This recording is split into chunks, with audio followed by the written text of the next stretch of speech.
Good morning to one and all.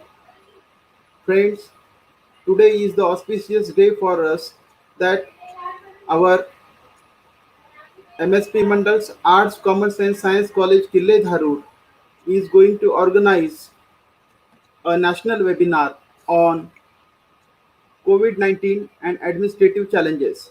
I welcome all the resource persons, keynote addresser, and all the delegates and participants friends for this national webinar. This is a one-day national webinar on COVID-19 and administrative challenges organized by Department of Public Administration and IQAC, MSP Mandal's Arts, Commerce and Science College Kille Dharur. With the blessing of the Honorable President of MSP Mandal, Honorable Sri Prakash Dada Solanke Sir, the Honorable Secretary, Honorable Sri Satish Rao Chauhan Sir, the President CDC, Honorable Sri Jaising Bhaiya Solanke,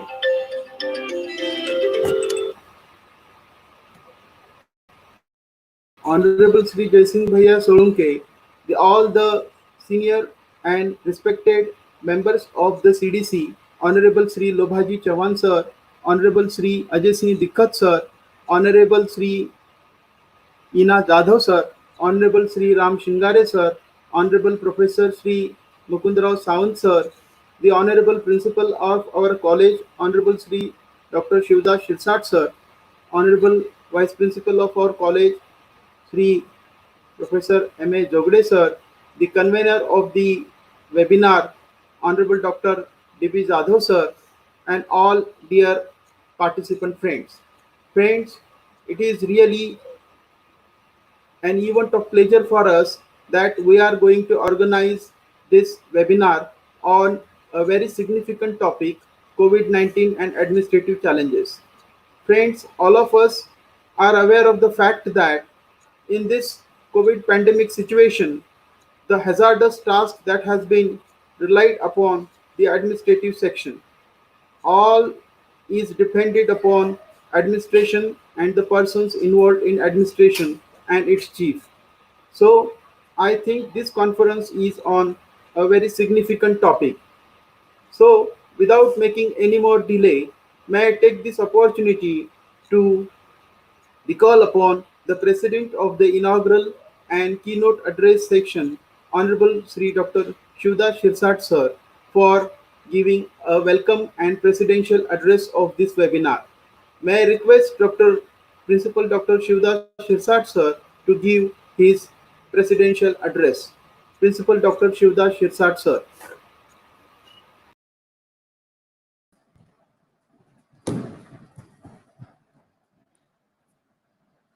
good morning, नमस्कार. आज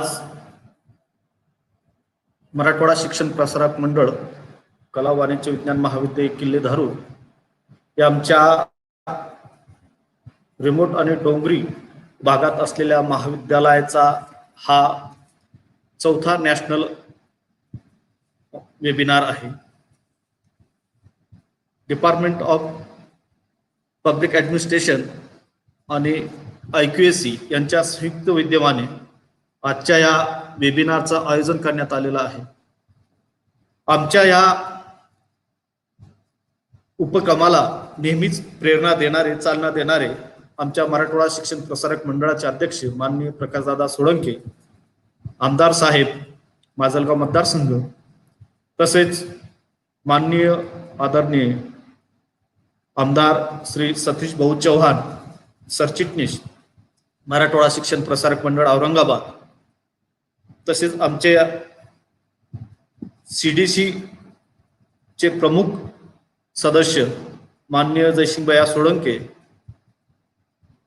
आदरणीय लोभाजी चव्हाण, आदरणीय प्राध्यापक Sawant sir, आदरणीय अजय सिंह दिक्कत, आदरणीय श्री इना Jadhav sir, आदरणीय डॉक्टर राम शिंगारे सर, तसेच या कार्यक्रमाचे संयोजक doctor DB Jadhav, doctor DN Ganjewar, या वेबिनारचे key note speaker professor M C Pawar, विभाग प्रमुख आणि प्रोफेसर डॉक्टर बाबासाहेब आंबेडकर मराठवाडा विद्यापीठ Aurangabad, resource person doctor Rakesh Rana, assistant professor MMH college Ghaziabad from Uttar Pradesh, तसेच professor Gaurav Jawalikar, head department of public administration, Maharashtra Udaygiri college, Udgir, Maharashtra. कोविड-19 आणि ॲडमिनिस्ट्रेटिव्ह चॅलेंजेस या विषयावरच्या हा वेबिनार मित्रहो गेल्या जवळपास 4 महिन्यापासून भारतात कुठे अतिशय कडक पद्धतीने तर कुठे स्लो पद्धतीने नॉर्मली असं लॉकडाऊनची स्थिती निर्माण झालेली आहे. एकूणच या व्हायरसमुळे सर्व जग एक परेशानाच्या खाईत आलेलं आहे, हतबल झालेलं आहे, अर्थचक्र थांबलेलं आहे. अशा परिस्थितीत सावरणं हे सर्वात मोठं एक आव्हान या कोविड-19ने जगासमोर उभं केलेलं आहे. केवळ आर्थिक चॅलेंजेसच या कोविड-19ने उभं केलेलं नाही, तर वेगवेगळ्या क्षेत्रामध्ये वेगवेगळ्या स्वरूपाची आव्हानं या कोविड-19 व्हायरसने निर्माण केलेले आहेत. शिक्षण क्षेत्रात या व्हायरसमुळे तर आमूलाग्र बदल करण्याची वेळ आता आलेली आहे. बऱ्याच शाळा महाविद्यालयांनी ऑनलाईन शिक्षणाचा पर्याय हा निवडलेला आहे. तसंच आजही आजच्या स्थितीला PG आणि UGच्या परीक्षा या अंतिम वर्षाच्या परीक्षा घ्याव्यात की घेऊ नयेत या हिंदोड्यावरती दोलायमान स्थिती परीक्षेची झालेली आहे. डॉक्टर्स असतील, पॅरामेडिकल स्टाफ, पोलीस, महसूल, प्रशासन अशा सर्वच क्षेत्रांपुढे, शिक्षण क्षेत्रापुढे वेगवेगळी आव्हानं या कोविड-19ने निर्माण केलेली आहेत. मला आशा आहे की आजच्या या रिसोर्स पर्सन, की नोट ॲड्रेस, मान्यवर आणि पार्टिसिपंट यांच्या चर्चेतून एक चांगल्या निष्कर्षाप्रत, उपयोजित निष्कर्षाप्रत आपण येऊ अशी आशा बाळगतो. आणि पुन्हा आमच्या संस्थेचे सर्व मान्यवर पदाधिकारी, रिसोर्स पर्सन याचे या वेबिनारचे उद्घाटक, संयोजक आणि सहभागी वेगवेगळ्या महाविद्यालयाचे सहभागी प्राध्यापक यांचे मी मनापूर्वक आभार मानतो आणि ते थांबतो. जय हिंद, जय Bharat.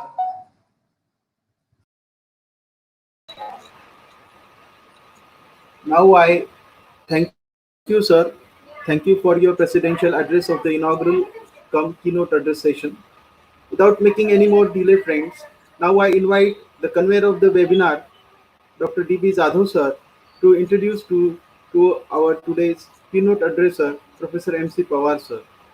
Dr. D.B. Jadhav, sir, for introduction of Professor M.C. Pawar, sir.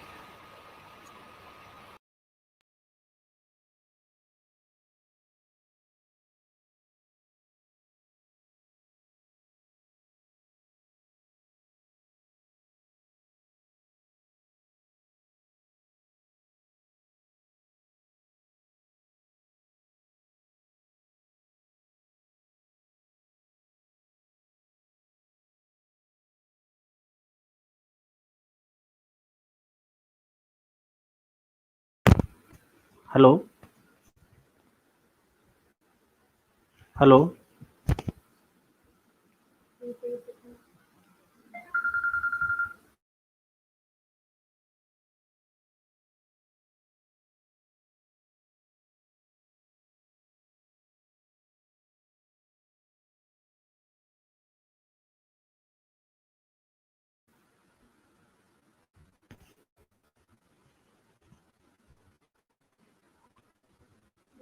Hello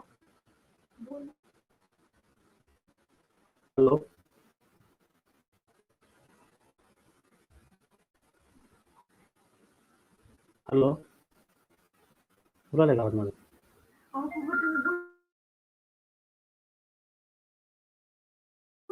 hello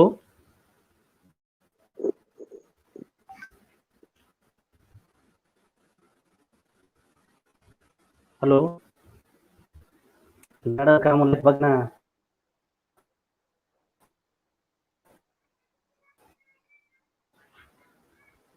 hello माझा आवाज येतोय? हॅलो येतोय का आवाज? हॅलो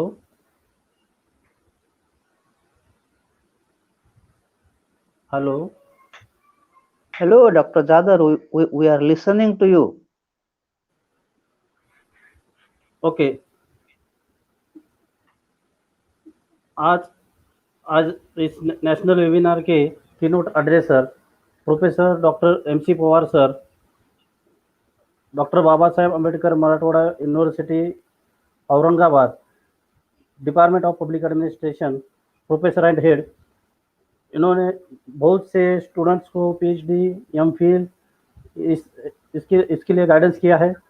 वो आज हमको इस वेबिनार के कीनोट एड्रेसर बोल के सर ने उपस्थिति दर्शाई, इसलिए मैं उनका आभारी हूँ। मैं सर को रिक्वेस्ट करता हूँ कि सर आप अपना कीनोट एड्रेस दीजिए। Professor doctor MC Pawar sir.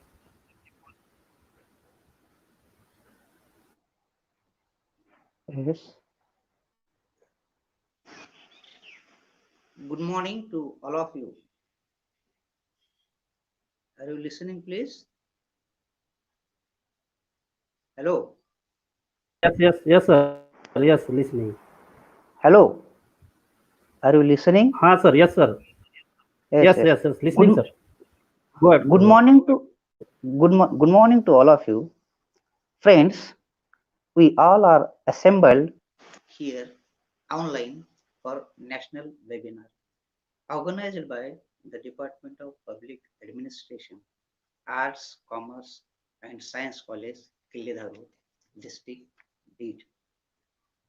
The organizer of this national webinar, Principal Dr. Sivadas Sirsat, Convener Dr. Datta Jadhav, Co-Convener Dr. Digambar Ganjewar, Arts, Commerce and Science College, Kilidharu, Executives of Marathwada Shikshan Prasarak Mandal, Resource persons Dr. Rakesh Rana and Dr. Gaurav Javlikar, and all the participants participated in this webinar. Friends, as you know, myself, Dr. Maruti Pawar, Professor and Head Department of Public Administration, Dr. Babasaheb Ambedkar Marathwada University Aurangabad, already introduced by the Dr. Jadhav. First of all, I would like to express my thanks to the organizer, Principal Sivadas Sirsat, Convener Dr. Datta Jadhav, Head Department of Public Administration, and IQAC Coordinator for giving me an opportunity to share my views. Friends, nowadays during the lockdown period of COVID-19 pandemic, number of colleges and university departments are organizing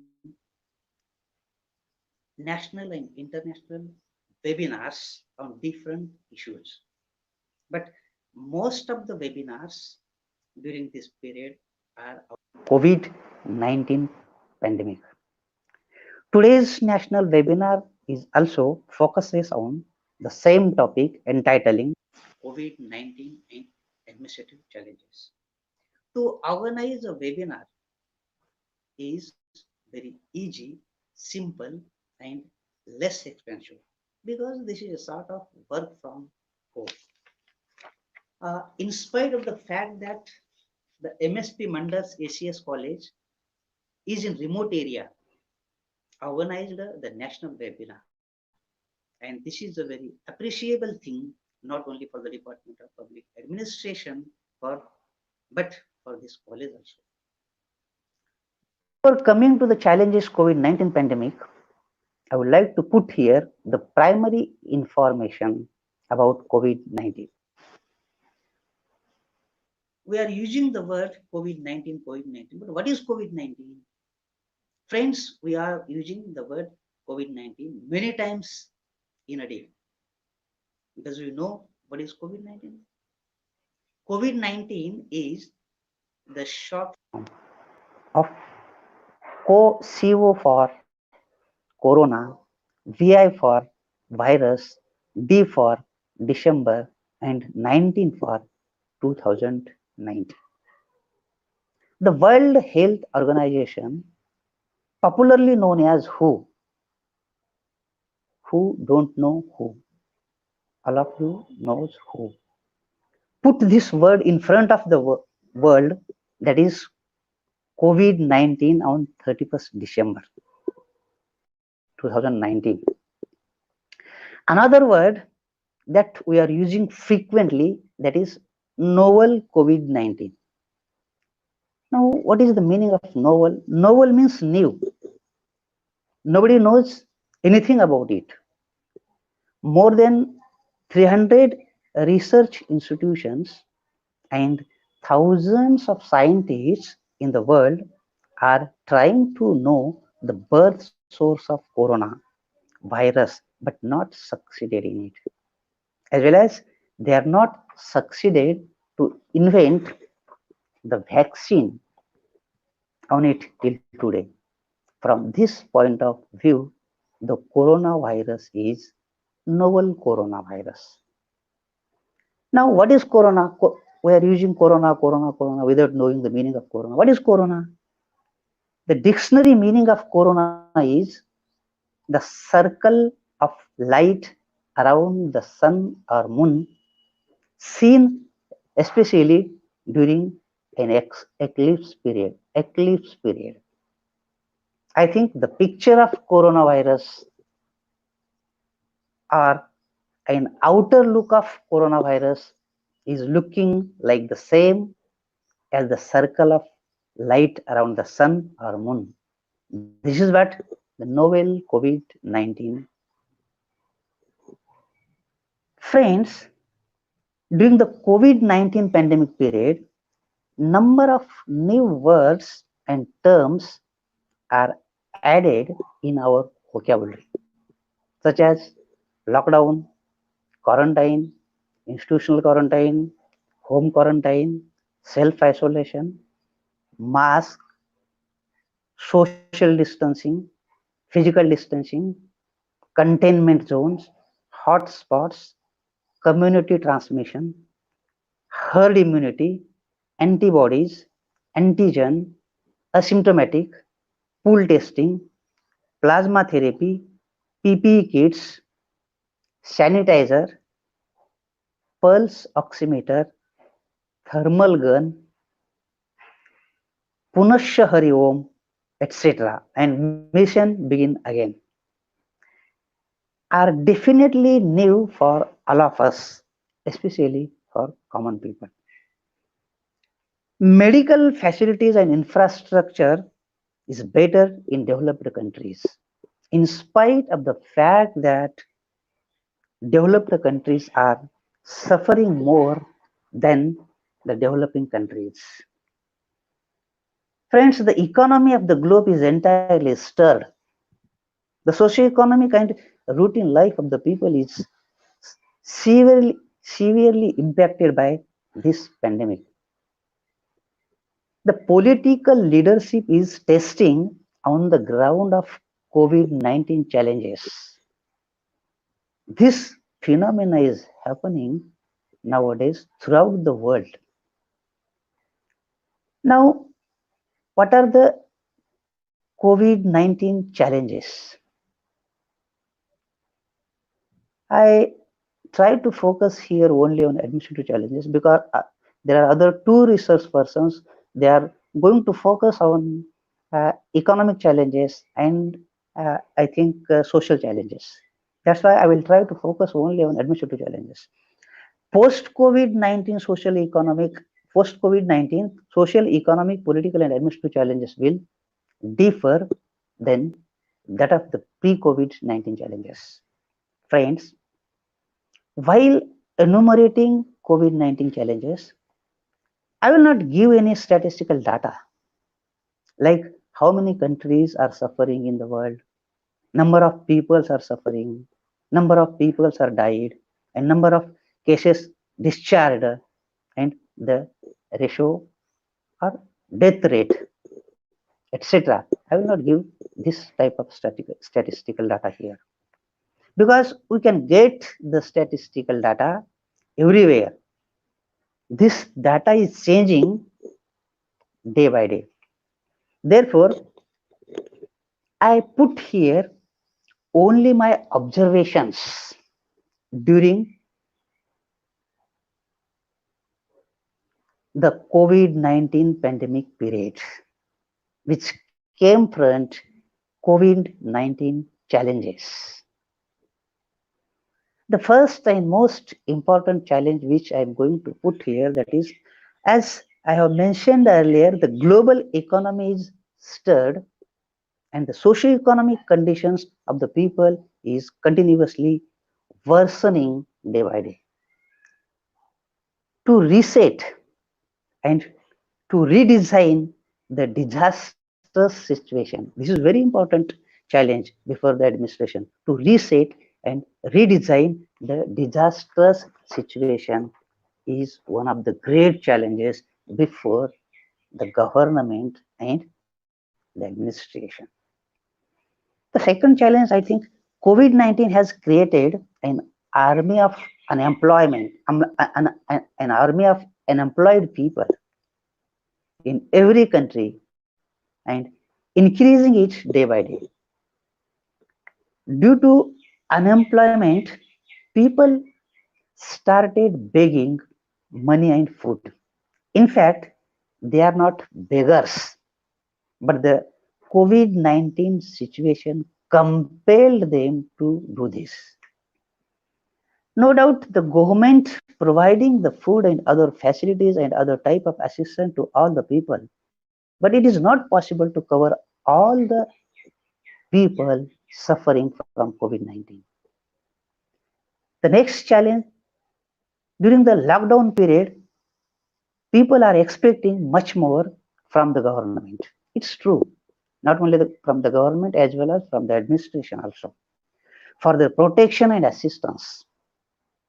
On the contrary, government and administration is helping to all the people on war food level, but fail to fulfill the increased needs and expectations of the people. In this situation, it is also a very important challenge before the administration and government. In this situation, the quality of governance and competence is in danger of and under suspicion. The next challenge, one of the most crucial precautions to take to contain the spread of coronavirus is social distancing or physical distancing. Friends, some of the people are using the word social distancing and some of the people are using the word physical distancing. I think both the words, they have their own meaning and they have their own connotations. Both the words are right at their own places.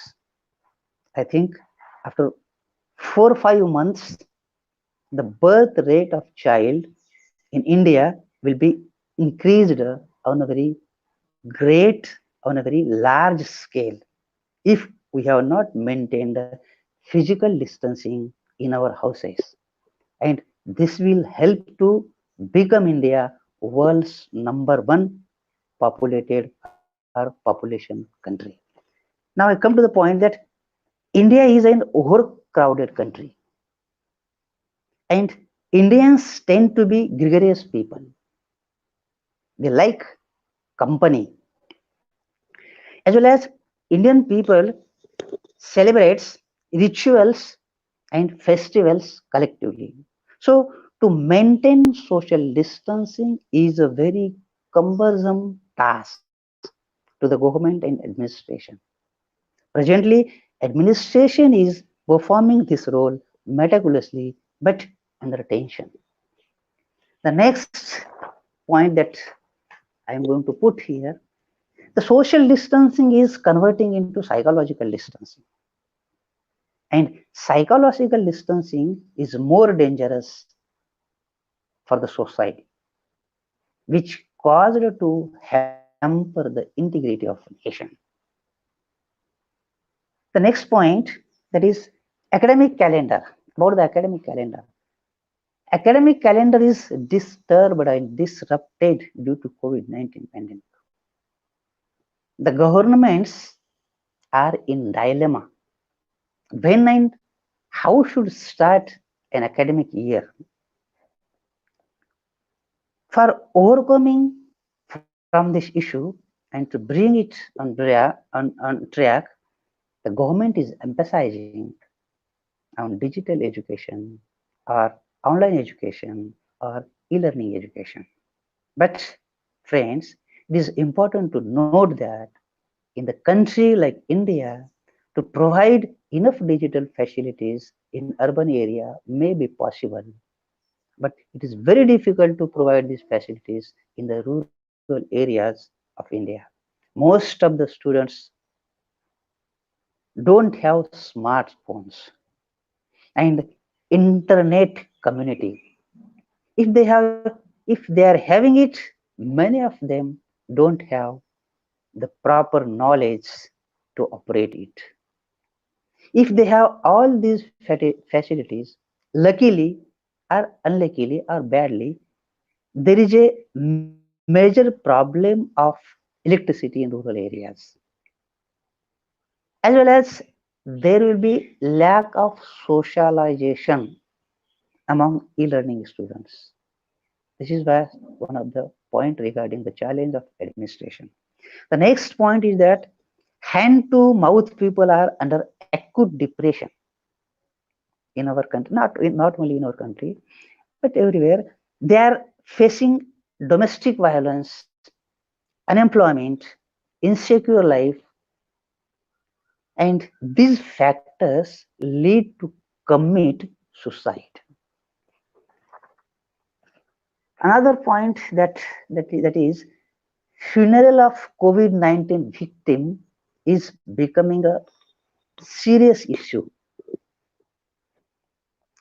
The spread of coronavirus and social distancing norms have created fears in the minds of people, and this has emerged as a problem in families where a death has taken place. Administration is coming front for the funeral of COVID-19 victims. Friends, the next point that I would like to put here, administration is overburdened during the pandemic period. The COVID-19 patients are increasing mathematically. Administration is 24 hours on duty, especially the hospital administration, police administration, and revenue administration is overburdening. Administrative staff and their family members are constantly under stress. Overburden leads to inefficiency. The next, That is, the newspapers news shows that the corrupt practices are found while providing the medicines, purchasing of masks and PPE kits, and so on. Corrupt practices during the pandemic period is as like to play with the life of suffering people, and not only with the life of suffering people as well as humanity also. Uh, Another point, that is non-COVID-19 patients finding it difficult to get admitted in hospitals, taking care of old people. They are suffering from various diseases, also neglected during this period. This is also one of the challenges before the administration. Friends, the last challenge that I am going to put here, the process of globalization was in full swing in pre-COVID-19 period. Now, the process of globalization will reverse drastically and diametrically opposite in post-COVID-19 period. Whatever the issues and challenges of COVID-19 regarding the social, economic, and routine life of the people tackled by administration. Therefore, all the issues and challenges emerged COVID-19 pandemic and becomes it administrative challenges. Basically, it is not possible to make watertight compartment between social, economic, and other challenges, because all the challenges are interlinked with each other. There are the few challenges which I have tried to put here, but we should keep in mind only the bunch of laws as the same, only the bunch of efforts of the government and its administrative machinery cannot and will not change and improve the existing situation. People's efforts are equally important. The government and administration and the people should work by putting hand in hand. People must active, positive, responsive, participative, and cooperative towards the efforts of the government and administration. Then and then only we will overcome from the disaster situation. Friends, once again, I am very much thanks to the organizer that they have given me this opportunity to share my view with you. Thank you very much, and thanks to all of you. धन्यवाद sir, आपने बहुत विस्तृत रूप से कोविड-19 के बारे में administrative challenge कौन कौन से है उसका मार्गदर्शन किया। अब इस वेबिनार के अगले सेशन के रिसोर्स पर्सन हैं doctor professor Rakesh Rana sir, assistant professor M M H college Ghaziabad. Sir ने बहुत सारे पुस्तकें लिखी है। उसके बाद sir Rajasthan public service commission, Madhya Pradesh public service commission, Delhi public service commission, इसके गतिविधियों में सर ने पेपर सेटिंग, असेसमेंट, ऐसा बहुत काम किया है। ऐसे रिसोर्स पर्सन आज हमको कोविड-19 के सोशल इम्पैक्ट क्या क्या होने वाले हैं हमारे देश में, उस विषय पर हमको सविस्तर मार्गदर्शन करने वाले डॉक्टर राणा सर को मैं विनती करता हूं कि आप अपनी बात रखिए। Doctor Rana sir. Thanks Datta Jadhav sir. Thank you sir. Thank you.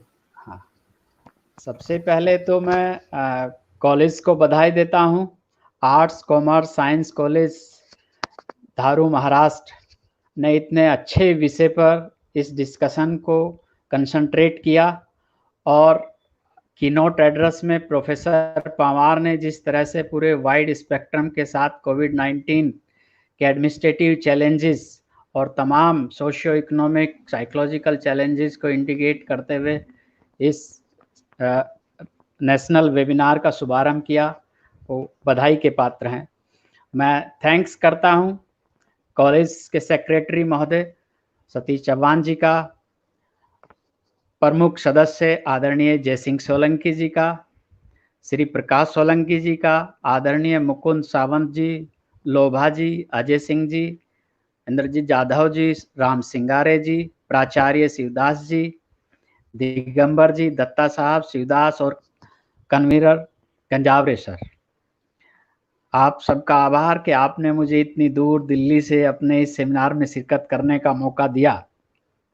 मैं कोशिश करूंगा कि मैं सोशोलॉजिकल पॉइंट ऑफ व्यू से सोशल जो चैलेंजेस हैं कोविड-19 दौरान और कोविड-19 के बाद जो संभावित चैलेंजेस होने वाले हैं उन सब पर बातचीत करने की। इस बातचीत को मैं अपने 2 हिस्सों में पूरा करने की कोशिश करूंगा। पहला, एक वर्ल्ड वाइड सिनेरियो, किस तरह का सोशल चेंजेस और सोशल चैलेंजेस को लेकर, एडमिनिस्ट्रेटिव चैलेंजेस को लेकर और सोशो इकोनॉमिक एक सिनेरियो क्या उभर रहा है वर्ल्ड लेवल पर, और फिर अपने इंडियन कॉन्टेक्स्ट में उसे समराइज करने की कोशिश करूंगा। इसके लिए सबसे पहले हमें समझने और देखने की जरूरत यह है कि हम मौजूदा दौर में कैसी दुनिया में रह रहे हैं। बेसिकली ये ग्लोबलाइजेशन का दौर है और इसे मोटे तौर पर और सीधे तौर पर कहा जाए तो हम मार्केट के दौर में हैं, मार्केट एरा में हैं, या प्राइवेटाइजेशन सिस्टम जहां डोमिनेट करता है उस तरह के एडमिनिस्ट्रेटिव चैलेंजेस को फेस कर रहे हैं। कोविड-19 का जो क्राइसिस आया वो एक ऐसे समय में आया जब दुनिया अपने आप में बहुत तेजी से इंटरेक्ट कर रही है, एक दूसरे के संपर्क में है, और दुनिया को अगर एक मोटे स्तर पर हम जांचते हैं तो उसमें 2-3 कैटेगरी बड़ी साफ नजर आती हैं। एक उन बहुत डेवलप कंट्रीज की है जिन्हें हम विकसित राष्ट्र कहते हैं, America, China, German, Europe, France, ये सब जो कंट्रीज हैं। एक डेवलपिंग कंट्रीज हैं जिसमें भारत, दक्षिण कोरिया और ये सब साउथ एशियन कंट्रीज का एक बड़ी संख्या आती है। और तीसरी एक दुनिया है जो एक बहुत थर्ड वर्ल्ड कंट्रीज है, गरीब देश हैं, जहाँ के एडमिनिस्ट्रेटिव चैलेंजेस, इकोनॉमिक चैलेंजेस या सोशियो कल्चरल या सारे इशूज ना मीडिया की नज़र में है, ना आप और हम सब के लिए कोई बहुत चिंता का विषय है, क्योंकि दुनिया एक बहुत खास ढंग से बटी दिखती है। एक आम दुनिया है और एक खास दुनिया है। जब इस तरह के संकट पूरे यूनिवर्स को, पूरी ह्यूमैनिटी को थ्रेट करते हैं और पूरी दुनिया में एक सिरे से एक सीधा वार करते हैं, तो कोविड-19 को लेकर एक जो अच्छी बात है तो वो ये है कि कोविड-19 कोई भेदभाव नहीं करता है, वो सब पर बराबर अटैक करता है, चाहे वो बड़े कंट्री हैं, डेवलपिंग कंट्रीज हैं, छोटे कंट्रीज हैं, चाहे अमीर वर्ग है चाहे गरीब वर्ग है। और इसी से शायद हमें सीखने की जरूरत है कि हमें कितना हॉनेस्टिक बनने की जरूरत है, और खास तौर से जब इस तरह के यूनिवर्सल थ्रेट्स हों तो उनके साथ हमें किस तरह के एडमिनिस्ट्रेटिव फ्रंट्स की एक मजबूती के साथ खड़े करने हैं। ये एक देखने समझने का, इन चैलेंजेस को समझने का एक व्यू हमें देता है। दुनिया में एक कॉम्पिटिटिव एरा है। जो भी डेवलपिंग या डेवलप कंट्रीज का पूरा इंटरेक्शन है वो एक कॉम्पिटिटिव फॉर्म में है, एक प्रतिस्पर्धी दुनिया में है। वो हमें कोविड-19 के दौरान भी दिखाई दिया और कोविड-19 के दौर में भी दिख रहा है और इसके बाद भी दिखेगा। जिस तरह से एक पूरा कंपटीशन चीजों को लेकर है ना, जिस तरह से एक अभी भी एक वैक्सीन को लेकर ही जिस तरह का एक कॉम्पिटिटिव मार्केट दुनिया में दिखाई दे रहा है, इन सारी चीजों को भी हम एडमिनिस्ट्रेटिव चैलेंजेस के तौर पर देखने समझने की जरूरत करनी चाहिए और करेंगे। हम पूरी दुनिया जो 3 मोटा माटी फेजेस से सीधे टच में है, सीधे गुजरती है, और 3 अवस्थाओं में हम रहते हैं, सोसाइटी, स्टेट, सरकार जिसे कहते हैं उसके टच में, और तीसरी फोर्स है आज की तारीख में मार्केट। इन तीनों मोर्चों से हर कॉमन मैन, हर दुनिया का आदमी सीधे गुजरता है। और इन तीनों लेवल पर हम अगर एडमिनिस्ट्रेटिव स्ट्रक्चर को देखते समझते हैं तो इस तरह के क्राइसिस के रीजन, इस तरह के क्राइसिस की रेमेडीज और इस तरह के क्राइसिस को हैंडल करने के जो तौर तरीके हैं वो हमें इन्हीं के साथ उभरते दिखाई देंगे। जैसे अगर मैं कहूं कि पोस्ट कोविड-19 वर्ल्ड कैसा होगा या इसके बाद की दुनिया कैसी होगी, तो इसे मैं बहुत भविष्यात्मक दृष्टि से ना भी देखूं तो इतना जरूर पूरे दावे के साथ कहा जा सकता है कि कोरोना संकट के बाद का समाज या कोविड-19 के बाद की दुनिया वैसी ही जैसी हम इस संकट से पार पाने के दौरान उसे बनाएंगे। अगर हमने एक प्रतिस्पर्धी मॉडल के तहत इस क्राइसिस को मैनेज करने की कोशिश की और एक कॉम्पिटिटिव एडमिनिस्ट्रेटिव अप्रोच डेवलप की तो हम एक दोबारा से और भयानक कॉम्पिटिटिव दुनिया में एंटर करेंगे, जिसके बहुत सारे संकेत अभी दिखाई दे रहे हैं।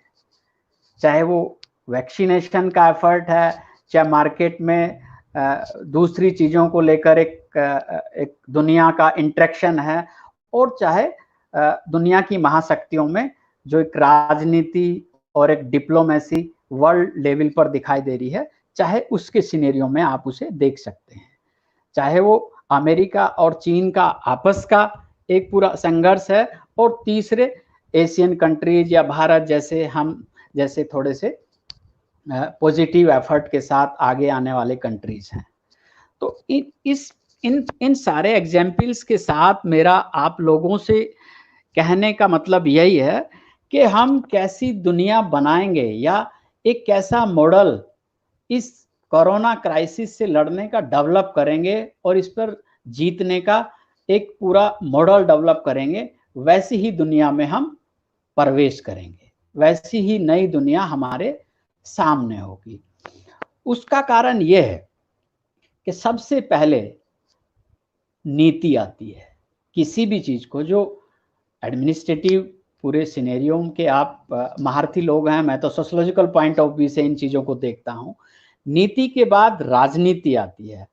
नीति समाज का हिस्सा है, राजनीति स्टेट का हिस्सा है, और कूटनीति मार्केट का ज्यादा पार्ट है। भले ही वो पॉलिटिक्स से हैंडल होती दिखती है, लेकिन चूंकि वहां लाभ महत्वपूर्ण हो जाता है और अपने आप को प्रॉफिट के डोमेन में रखना, अपने आप को प्रॉफिटेबल कंडीशन में बनाए रखने के लिए येन केन प्रकारेण हम कोई भी हथियार अपनाते हैं। ये कोविड-19 पर कंट्रोल करने के लिए जो दो मॉडल अभी तक बड़े स्तर पर दुनिया के सामने उभरे, उनमें भी दिखाई देता है ये तीनों चीजें, नीति भी, राजनीति भी और कूटनीति भी।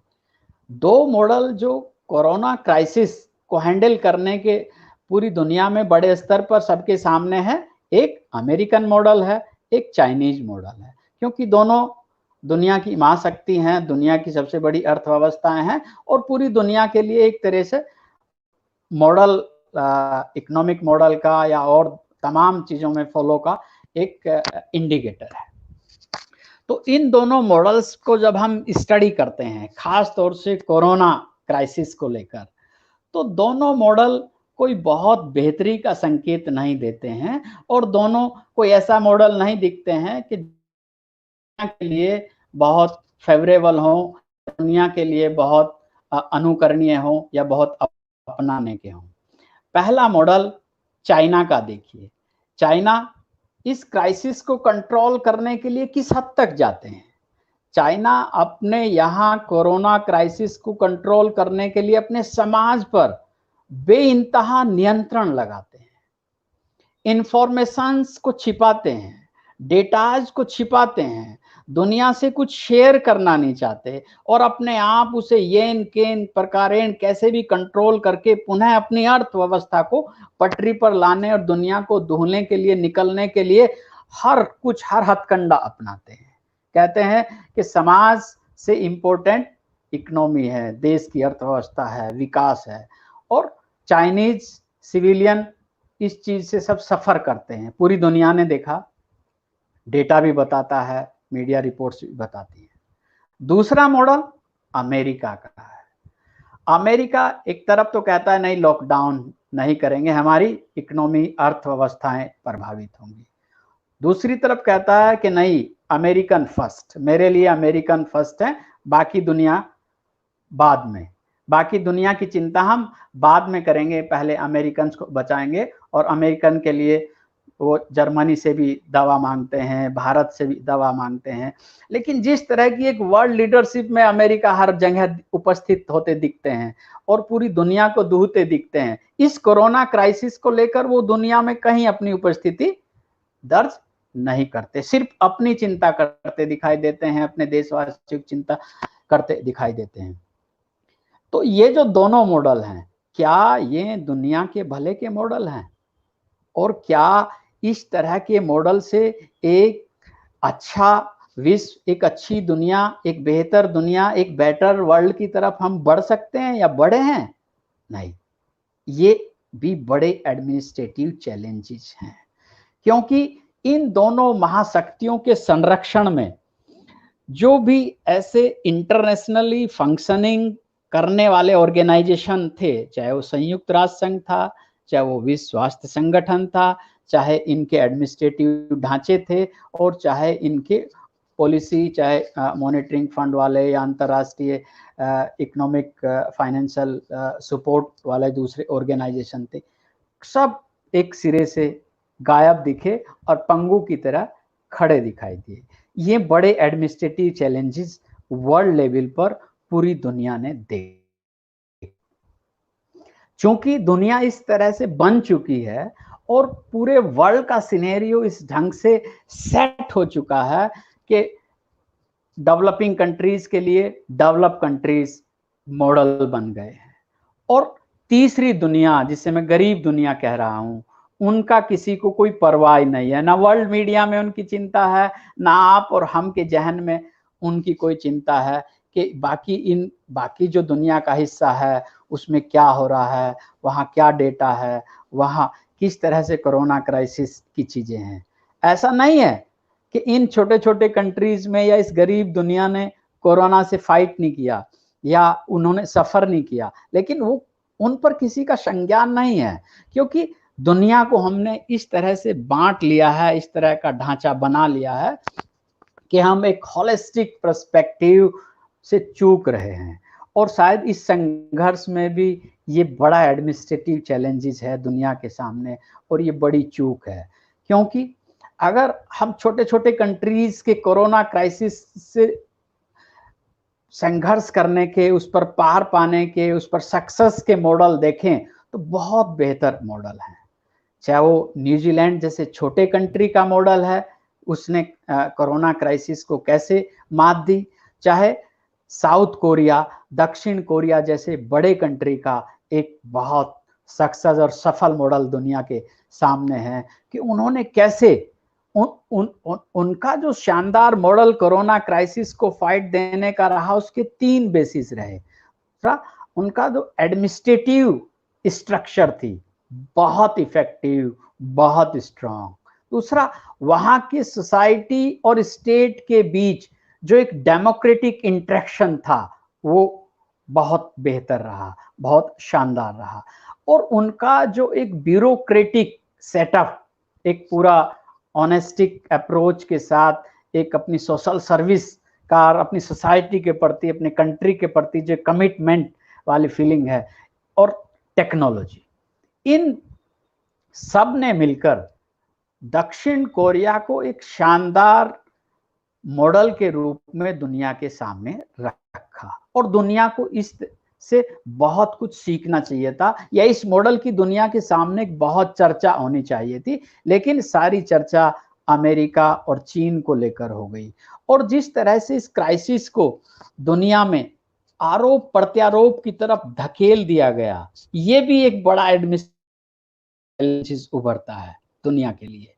क्या ऐसे ग्लोबल पेंडेमिक में एक जिम्मेदार देशों को या वर्ल्ड सिविलियन सोसाइटी को इस तरह के क्राइसिस की हैंडलिंग में एक कम्युनल, रेशियल या एक देश दूसरे देश पर तोहमत लगाए कि दुनिया में चीन ने फैला दिया है ना, या इंडिया में तबलीगियों ने फैला दिया है, या अमेरिका में ब्लैक्स ने फैला दिया है, क्या है ये सब जो बिहेव है ना, ये बड़े चैलेंजेस हैं और ये बड़े सोशल चैलेंजेस हैं।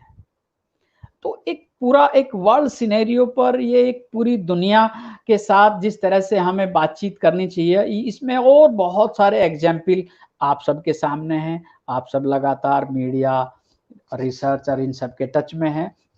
ये एक बड़ी और लंबी बहस है कि हमें वर्ल्ड लेवल पर भी इसके एडमिनिस्ट्रेटिव चैलेंजेस को, इनके सोशल चैलेंजेस को, इकोनॉमिक चैलेंजेस को बहुत गंभीरता के साथ देखने समझने की जरूरत है, क्योंकि वहां से जो फिल्टर होकर नीचे आएगा उसी का ही असर तमाम देशों में अपने अपने ढंग से दिखाई देगा। डेवलपिंग कंट्रीज में अपने ढंग से दिखाई देगा वो असर, और डेवलप कंट्रीज में अपने ढंग से दिखाई देगा। अब मैं आता हूं इंडियन कॉन्टेक्स्ट में इन सब चैलेंजेस को, चाहे वो एडमिनिस्ट्रेटिव चैलेंजेस हैं, चाहे सोशल चैलेंजेस हैं, चाहे इकोनॉमिक क्राइसिस से उभरे हुए और दूसरे सोशियो साइकोलॉजिकल और ये सब चैलेंजेस हैं। भारत में अगर हम इस दृष्टि से इस क्राइसिस को देखें और समझें तो इसे भी हमें उन तीनों फ्रंट पर उसी तरह से स्टडी करने की जरूरत है, सोसाइटी, स्टेट और मार्केट।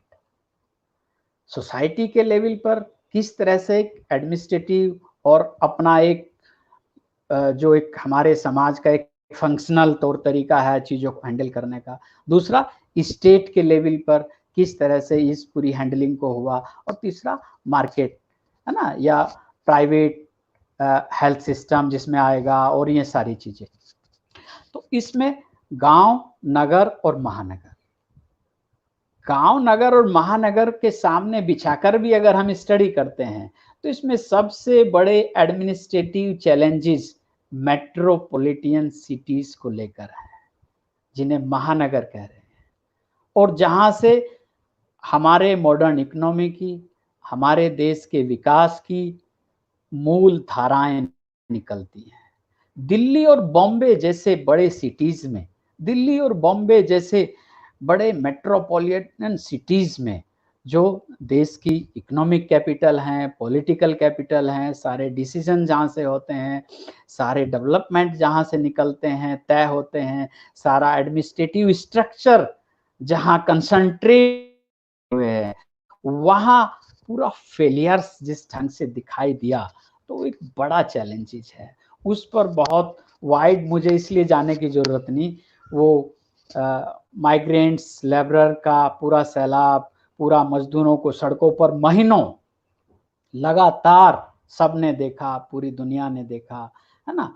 हमारे महाशक्ति होने पर अभी इन सब चैलेंजेस को हमें बहुत सफलतापूर्वक हैंडल करना है, और तब हमें एक वर्ल्ड पावर की तरफ अपना बिहेव करना है।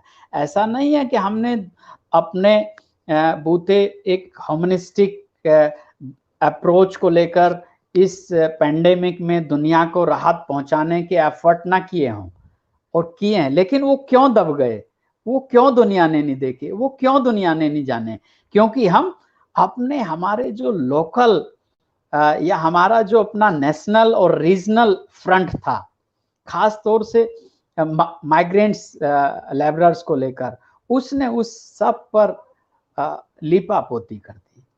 नहीं तो हमने एक डिप्लोमेटिक बढ़त लेते हुए भी, चाहे इसकी का मोटिवेशन उस डिप्लोमेसी में ही है, अपनी उपस्थिति, अपने आर्मीज के डॉक्टर, अपनी दवाएं Europe, America, Serbia, south Asian countries में अपना तमाम जितना सपोर्ट हम इस पेंडेमिक में एक कंट्री के तौर पर कर सकते थे वो किया।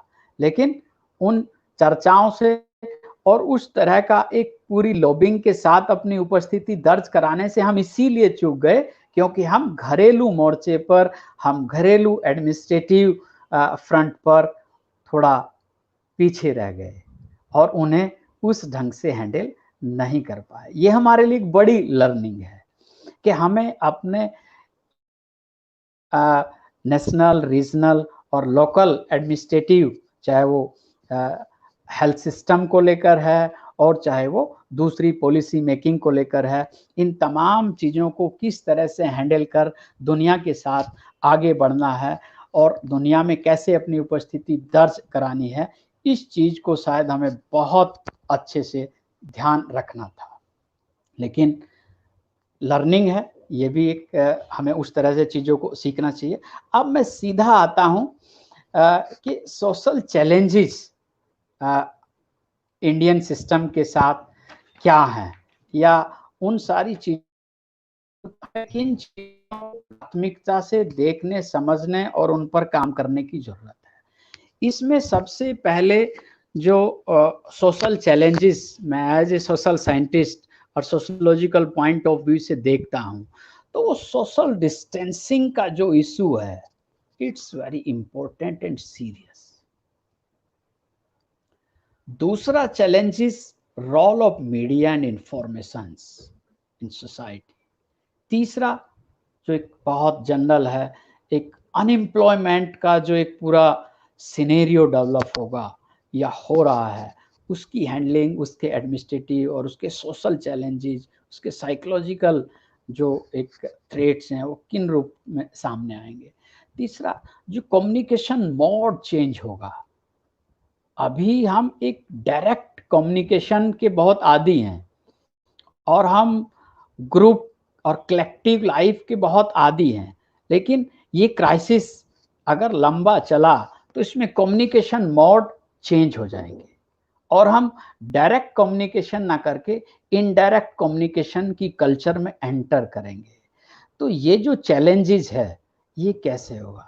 इसमें चौथी चीज जुड़ती है टेक्नोलॉजी, क्योंकि भारत जैसे डेवलपिंग कंट्रीज में और भारत जैसी ट्रेडिशनल कंट्रीज में जब टेक्नोलॉजी इस तरह से एक बड़े लेवल पर मास को अप्लाई करने के लिए इंट्रोड्यूस होगी और मास के बीच जाएगी, तो वो किस तरह की क्राइसिस डेवलप करेगी और उन्हें किस तरह की हैंडलिंग की जरूरत है, किस तरह के एडमिनिस्ट्रेटिव स्ट्रक्चर की और फोकस की जरूरत है। एक बड़ा सोशल चैलेंजेस ये उभरेगा कि क्या इस तरह की सोसाइटी में हम एंटर करेंगे तो इंडिविजुअलिज्म बढ़ेगा, व्यक्तिवाद बढ़ेगा।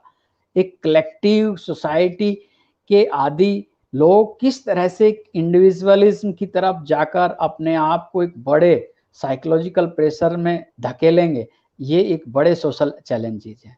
तीसरा या नेक्स्ट इसका जो स्टेट और सोसाइटी के बीच इंटरेक्शन होंगे, वो कुछ नए ढंग के होंगे। स्टेट और सोसाइटी के बीच इंटरेक्शन के तौर तरीके बदल जाएंगे, क्योंकि अब इस क्राइसिस में जो एक पूरा बहुत सारी डेमोक्रेटिक फंक्शनिंग होती थी, हड़ताल, फास्ट, रैलीज, पॉलिटिकल एक्सरसाइज, ये सब, इनके फॉर्म्स कैसे चेंज होंगे और क्या लोगों का अपना एक डेमोक्रेटिक राइट्स या एक उस तरह का एक लाइफ या एक पॉलिटिक्स का जो एक पूरा ट्रेडिशनल तौर तरीका था, वो कैसे इन चीज़ों में कन्वर्ट करेगा, है ना, इस नई दुनिया के साथ किस तरफ, और कैसे इन सारी चीज़ों की प्रेजेंस होगी, कैसे एक नई अभिव्यक्ति के तौर तरीके डेवलप होंगे। ये एक बड़े चैलेंजेस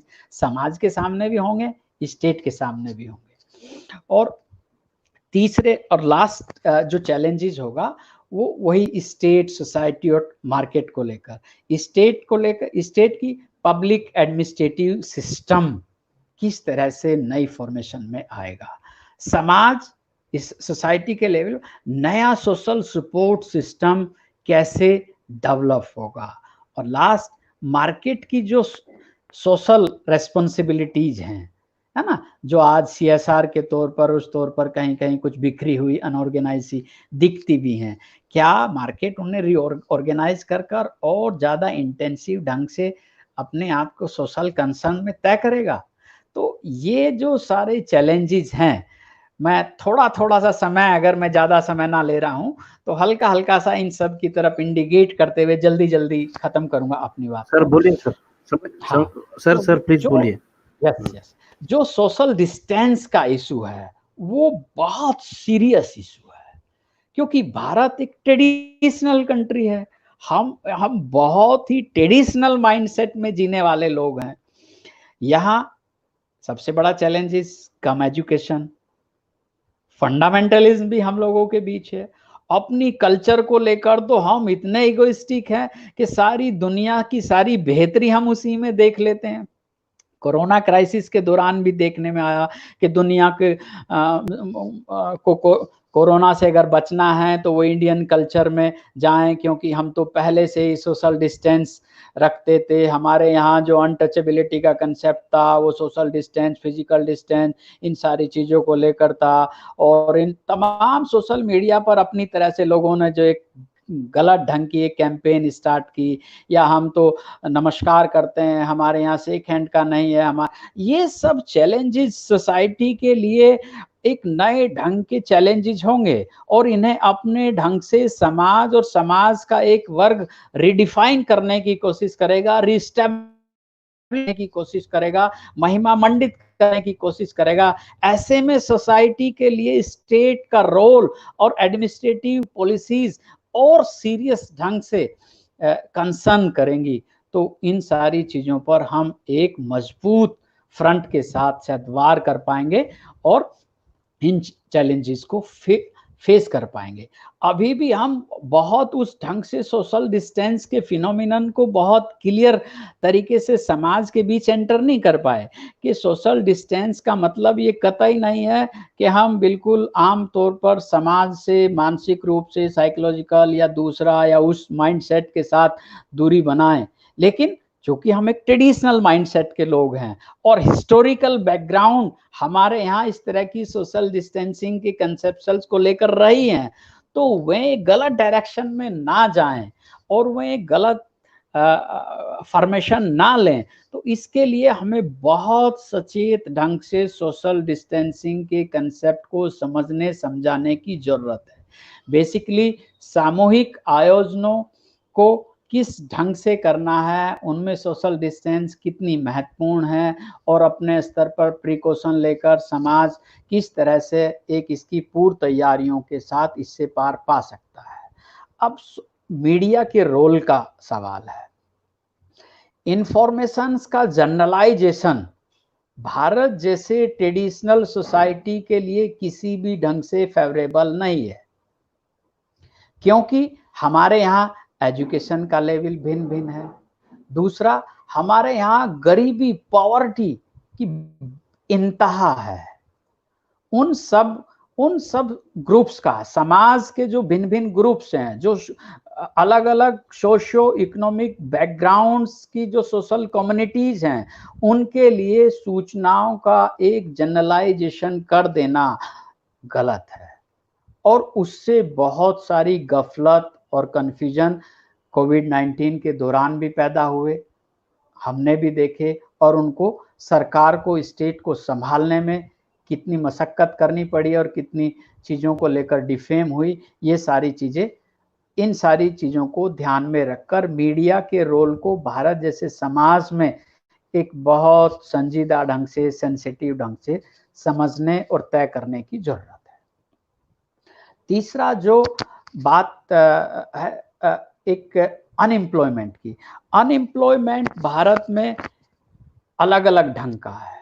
एक तो वह है जो एक सेमी ऑर्गेनाइज्ड सेक्टर में काम करते हैं ना, फैक्ट्रीज हैं, कारखाने हैं, या और बहुत सारा ऐसा बड़ा सेक्टर है जिसे सेमी ऑर्गेनाइज्ड सेक्टर कहा जा सकता है, जहां पर एक दूसरे ढंग के चैलेंजेस हैं, जिनकी तनख्वाहों को आधा कर दिया गया या कम कर दिया गया या हटा दिया गया। उससे भी बड़ा चैलेंजेस है जो डेली काम पर निकलता था और शाम तक काम करके दिन भर का मेहनताना लेकर घर लौटता था, अपने बच्चों के लिए खाना पीना जीविका का साधन लेकर घर में घुसता था और खाना बनता था, खाते थे। ये जो बेरोजगारी है ये एकदम अलग ढंग की है, क्योंकि एक हमारी सोसाइटी में भय भी बहुत है और हम जितने ह्यूमनिस्टिक हैं उतने ही सेल्फिश भी हैं। हम जरा सी चीजों को लेकर डर जाएंगे। ज्यादातर घरों में काम वाली को हटा दिया, प्रेस वाले को हटा दिया, कार धोने वाले को, सब। मैं दिल्ली में रहता हूं, मैं देखता हूं कि हमने अपनी सोशल रेस्पॉन्सिबिलिटी इतनी तक उठाने की कोशिश नहीं की कि हम उन्हें कम से कम काउंसलिंग करके इतना लिटरेट कर दें कि आप घर जाएं तो नहाएं, कपड़े धोएं, सैनिटाइजर यूज करें। हम उन्हें सैनिटाइजर उपलब्ध करा सकते हैं अगर एक ऐसा तबका है।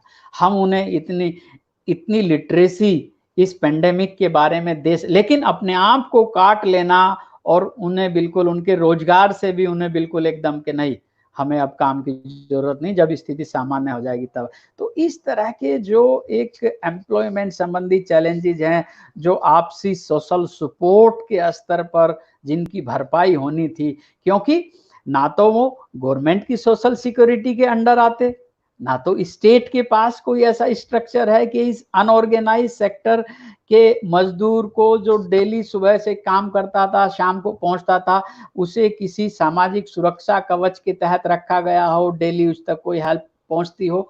ये एक बड़ा एडमिनिस्ट्रेटिव चैलेंजेस है, हमारे पास है ही नहीं है ना। तो इन सारी चीजों को, दूसरा जो कम्युनिकेशन मोड को लेकर मैं बात कर रहा था, अगर एक डायरेक्ट कम्युनिकेशन के मोड को एकदम इनडायरेक्ट कम्युनिकेशन के मोड में ले आएंगे, तो एक तो जो समाज का एक बड़ा तबका है ना, जो जिसके पास टेक्नोलॉजी तक पहुंच ही नहीं है, या जिसके पास इंटरनेट और इन सब तक अभी उसकी पहुंच ही नहीं है, या वो टेक्नो सेवी नहीं है ना, या वो इन सब चीजों को समझते हुए इन सारी चीजों से पार पाने में अभी सक्षम ही नहीं है, वो उस वहां तक गया ही नहीं है। तो ये जो सारे चैलेंजेस हैं बहुत गंभीर चैलेंजेस है। इसी तरह से हम भय के कारण या सावधानी के कारण कहो या कुछ भी कहो, हम एक इंडिविजुअलिस्टिक सोसाइटी या इंडिविजुअलिज्म की तरफ या व्यक्तिवादिता की तरफ बढ़ेंगे, जिसके अपने ढंग के सामाजिक संकट होंगे। एक तो जहां हम बहुत इंटरेक्टिव सोसाइटी के आदी हैं, हम बहुत मेल मिलाप, रिश्तेदारों में एक पूरी किनशिप सिस्टम, हम जरा से एक रिलेशन या जरा से फंक्शन, शादी के लिए अपनी फैमिली बच्चों को लेकर भी जाते थे। अब शायद ये हैबिट, हमारा डर और हमारी सावधानियां या हमारा कुछ भी कहो, इस सारी चीज़ों को बदलने के जो दबाव हम पर बनाएगा, हम एक इंडिविजुअलिज्म की तरफ जाएंगे, हम एक फॉर्मल सोसाइटी की तरफ बढ़ेंगे, जहां हम पूरे परिवार बच्चों को लेकर जाना पसंद करते थे, वहां एक खाली औपचारिकता करने जाकर लिफाफा देने आ जाने और भीड़ से बचने की एक पूरी तैयारियों के साथ, एक पूरे उस माइंडसेट के साथ जो अपने व्यवहार को चेंज करेंगे, इसके अपने चैलेंजेस होंगे। इन्हें सोसाइटी और स्टेट कैसे रिकवर करेगा, ये भी देखने की बात है। लास्ट बात जिसे मैं बहुत फोकस करके कहना चाहता हूँ, वो सोसाइटी और स्टेट के बीच जो इंटरेक्शन बदलेंगे, जो सोसाइटी और स्टेट के आपस के रोल और कम्युनिकेशन के जो चेंज होंगे, उन्हें बहुत गंभीरता से देखने, समझने, सुलझाने की ज़रूरत है। नई राजनीति उभरेगी, नई राजनीति को नए ढंग के रूल रेगुलेशन लेने होंगे और सोसाइटी को उन नए रूल रेगुलेशन के बीच अपने आप को, अपने बिहाव को चेंज कर उनमें जीने की आदत डालनी होगी। अब इसमें संघर्ष यह आएगा कि सोसाइटी, स्टेट और मार्केट के बीच ये क्राइसिस किस स्तर पर फिनिश होगा, क्योंकि मार्केट अपने बेनिफिट्स के लिए स्टेट को प्रेशर करेगा, स्टेट्स अपनी उन कम हुई पावर्स की भरपाई के लिए सोसाइटी की स्वतंत्रताएं कम करेगा, इस तरह के रूल रेगुलेशन बनाने की कोशिश करेगा ताकि उसके हाथ में अधिक से अधिक नियंत्रण आए। कुछ तरह देखे भी गए, जो लेबर लॉज में चेंजेस हुए या वर्कर्स के घंटों को 8 से घटाकर 12 कर दिया गया। इस तरह के पूरे सारे जो पॉलिसी अपने नए ढंग के एडमिनिस्ट्रेशन की तरफ बढ़ेगी, ये छोटे चैलेंजेस नहीं है, ये समाज में नई तरह के क्राइसिस और नई तरह के संघर्ष भी पैदा कर सकते हैं और नए संघर्षों से नई तरह के टेंशन्स की तरफ भी स्टेट और सोसाइटी के रिलेशन जा सकते हैं। इनसे बचने के लिए यही होगा कि स्टेट कैसे एक सोशल रेस्पॉन्सिबिलिटी वाला पब्लिक एडमिनिस्ट्रेशन सिस्टम इंट्रोड्यूस करता है आफ्टर कोविड-19, क्योंकि ये एक बहुत लॉन्ग टर्म इफेक्ट वाला क्राइसिस है। दूसरा, समाज अपने सोशल सपोर्ट सिस्टम को कितने बेहतर ढंग से रीऑर्गेनाइज करता है, क्योंकि अभी तक का जो सोशल सपोर्ट सिस्टम था वो पोस्ट कोविड-19 सोसाइटी में उतना इफेक्टिव काम नहीं करेगा, क्योंकि हम एक टेक्नोलॉजी बेस्ड सोसाइटी की तरफ बढ़ेंगे ही, हार थक कर दबाव में हमें उसकी ज़रूरत रहेगी ही और हमको उस तरफ जाना ही होगा अगर हमें बदलती दुनिया के साथ एफर्ट करके उसके साथ कंधे से कंधा मिलाकर खड़े रहना है और देश को उस तरफ बढ़ाते रहना है। तीसरा, मार्केट का है। मार्केट अगर अपने प्रॉफिट ओरिएंटेड पॉलिसी एडमिनिस्ट्रेशन को बदलकर थोड़ा सोशल कंसर्न की तरफ नहीं आता है तो मार्केट उस तरह से राइज नहीं करेगा। ये शायद बाजार को भी समझ आ जाएगा, आज नहीं तो कल आ जाएगा। और ख़ास तौर से भारत जैसे ट्रेडिशनल सोसाइटीज़ में तो उसको अगर स्टेट अपने वेलफेयर स्टेट के नेचर को, अपने वेलफेयर स्टेट के कंसर्न को कम करता है तो उस रेशो में मार्केट को अपनी सोशल रेस्पॉन्सिबिलिटीज को लेना ही होगा, वरना भारत जैसा समाज बहुत सेलेक्टिव समाज है और ये हर क्राइसिस से अपने बूते उभरने की क्षमता भी रखता है। इसमें स्टेट और सोसाइटी शायद दोनों घाटे में रहें। समाज को हो सकता है थोड़ा वक्त लग जाएगा, लेकिन ये अपने ढंग से संभल जाएगा। मेरा अपना एक ऐसा मानना है और इन सारे अपने व्यूज़ को, इन सारे विचारों को मैंने आप लोगों के साथ शेयर किया। मुझे आप लोगों ने सुना, आप लोगों ने मौका दिया। मैं एक बार फिर arts science commerce college Dhiru Maharashtra का बहुत आभारी हूँ। आपकी पूरी टीम का, पब्लिक एडमिनिस्ट्रेशन डिपार्टमेंट और IQAC की टीम का बहुत आभार। आपने मुझे सुना और मैं फिर एक बार आभार व्यक्त करता हूँ प्रोफेसर पवार जी का और अपने साथी रिसोर्स पर्सन गौरव जी का कि आपने मुझे भी सुना और मैं आपके साथ अभी और कोई बातचीत हो तो उसके लिए तैयार हूँ। थैंक यू, धन्यवाद।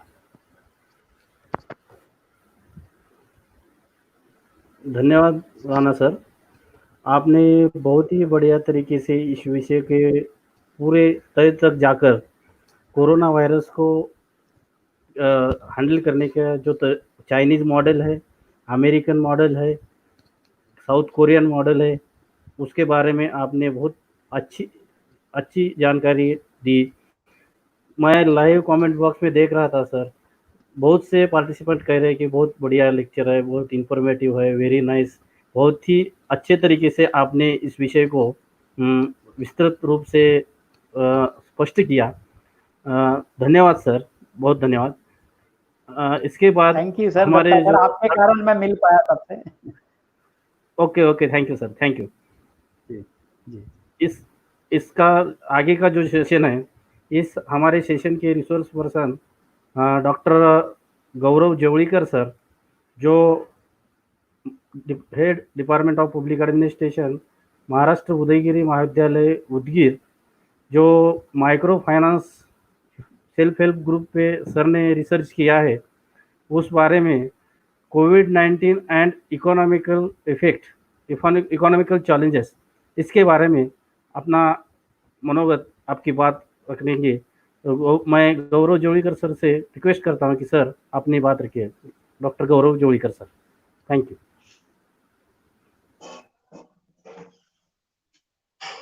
नमस्कार। हाँ आवाज आ नमस्कार रही? सर। आवाज आ रही है सर, बात कीजिए आप। सभी को प्यार भरा नमस्कार। सर्वप्रथम नेशनल वेबिनार के आयोजन के उपलक्ष्य में आर्ट्स कॉमर्स साइंस कॉलेज किले धारूर के सभी कॉलेज व्यवस्थापक मंडल, प्राचार्य, को कन्वीनर तथा हमारे लोक प्रशासन विभागाध्यक्ष डॉक्टर दत्ता जाधव सर, आज के इस नेशनल वेबिनार जोळीकर सर, हा सर के रूप में ते स्टॉप कॅम आहे का, ते स्टॉप कॅम केलेलं त्याच्यावर अनम्यूट करा सर, म्हणजे तुमचं तुम्ही दिसत नाहीत लाईव्ह. जोळीकर सर. आता दिसतोय का? नाही सर, ते जे स्टॉप कॅम आहे का, ते स्टॉप कॅमवर तुम्ही बहुतेक त्याला म्यूट केलेलं आहे, ते काढा. तुमचा आवाज येतोय पण तुमचं इमेज दिसत नाही सर.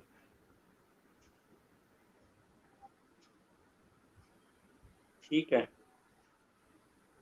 स्टॉप कॅम, हा त्याचा अनम्यूट काढा सर.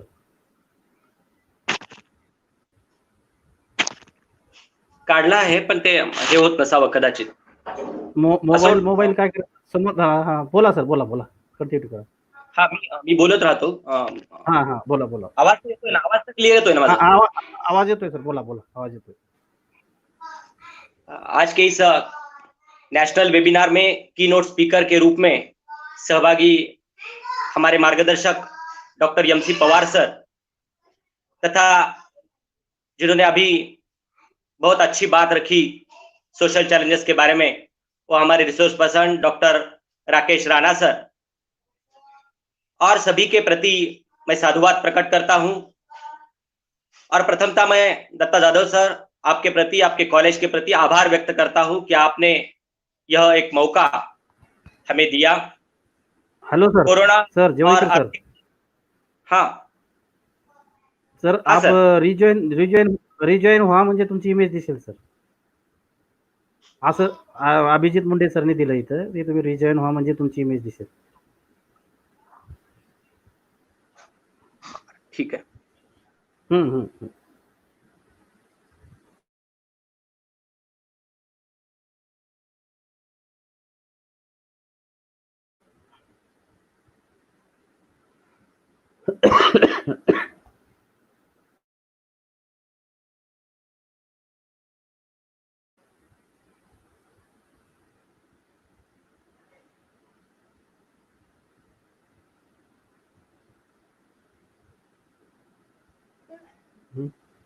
रिजॉइन होतात ते.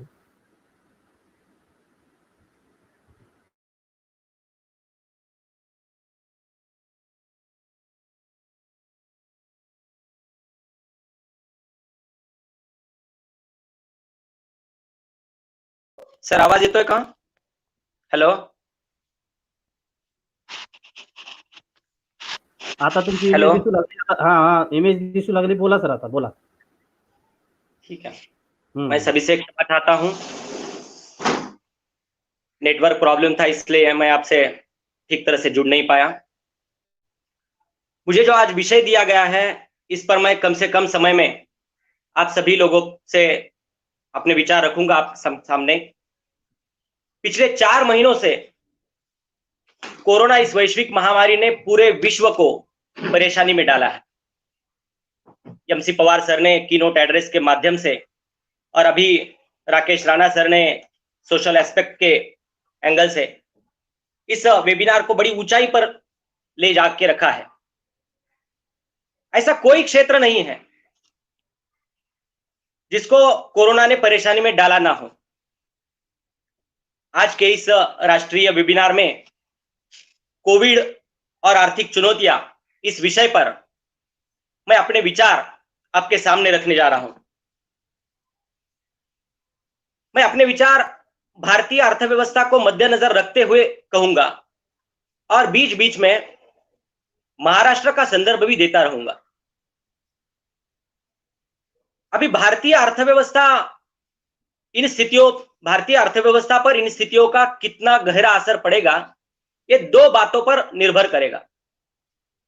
एक तो पहले की बात यह है, आने वाले वक्त में कोरोना वायरस की समस्या भारत में कितनी गंभीर होती है, ये ठीक तरह से आप समझना होगा हमें। आने वाले वक्त में कोरोना वायरस की समस्या भारत में कितनी गंभीर होती है, और दूसरा कि कब तक इस पर भारत काबू पा सकता है। इन दो चीजों पर भारत की अर्थव्यवस्था निर्भर करेगी। मैं एक बात जरूर आपको सभी लोगों को बताना चाहता हूं कि जिस प्रकार सामाजिक बदलाव होते हैं, उन सामाजिक परिवर्तन का, सामाजिक बदलाव का भारतीय अर्थव्यवस्था पर पूरा प्रभाव पड़ने वाला है। एक उदाहरण के तौर पर मैं आपको बताता हूं कि जैसे कोरोना महामारी के पूर्व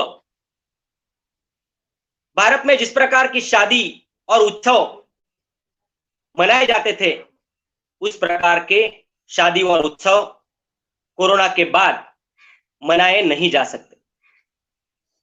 अगर हम कोरोना के पहले की बात करेंगे तो बड़ी धूमधाम से शादियां होती थी, जिससे कई सारे लोगों को रोजगार उत्पन्न होता था और बाजार में पैसा भी आता था।